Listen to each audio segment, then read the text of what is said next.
உதயநிதி ஸ்டாலின் உழைத்து துணை முதலமைச்சர் பதவிக்கு வரவில்லை. குறுக்கு வழியில் தந்தை ஸ்டாலினின் முயற்சியால் பதவிக்கு வந்தவர் என எதிர்க்கட்சித் தலைவர் எடப்பாடி பழனிசாமி விமர்சித்துள்ளார். சிவகங்கை மாவட்டம் மானாமதுரையில் மக்களை காப்போம் தமிழகத்தை மீட்போம் பிரச்சார பயணத்தில் மக்கள் முன் இபிஎஸ் உரையாற்றினார். அப்போது பேசிய அவர் மருத்துவமனையில் நாடகமாடி மக்களை ஏமாற்றும் முதலமைச்சர் வேண்டுமா என வினவினார். அதிமுக ஆட்சியில் கொண்டு வரப்பட்ட திட்டங்கள் அனைத்தும் திமுக ஆட்சியில் நிறுத்தப்பட்டதாகும். மீண்டும் அதிமுக ஆட்சி வந்தவுடன் அந்த திட்டங்கள் நடைமுறைக்கு கொண்டு வரப்படும் என உறுதியளித்தார்.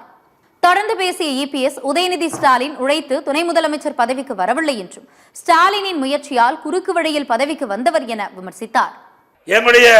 அவருடைய தாய் மாமே நன்றா படிச்சாராம், அவரு டாக்டர் ஆயிட்டாரு.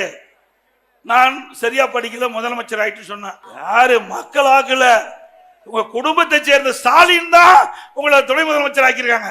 அவர் உழைப்பால் அந்த பதவிக்கு வந்தா அது ஏற்றுக்கொள்ளலாம். ஆனா குறுக்கு வழியில தான் துணை முதலமைச்சர் அடைஞ்சிருக்கார். திரு கருணாநிதி அவருடைய பேரன், திரு ஸ்டாலினுடைய மகன், அந்த அடையாளத்தில் தானே இவர் துணை முதலமைச்சர் பொறுப்பு கிடைச்சிருக்குது. குறுக்கு வழியில பதவி பெற்றுட்டு இப்படி எல்லாம் வார்த்தைகளை விடாதீங்க துணை முதலமைச்சர் அவர்களே.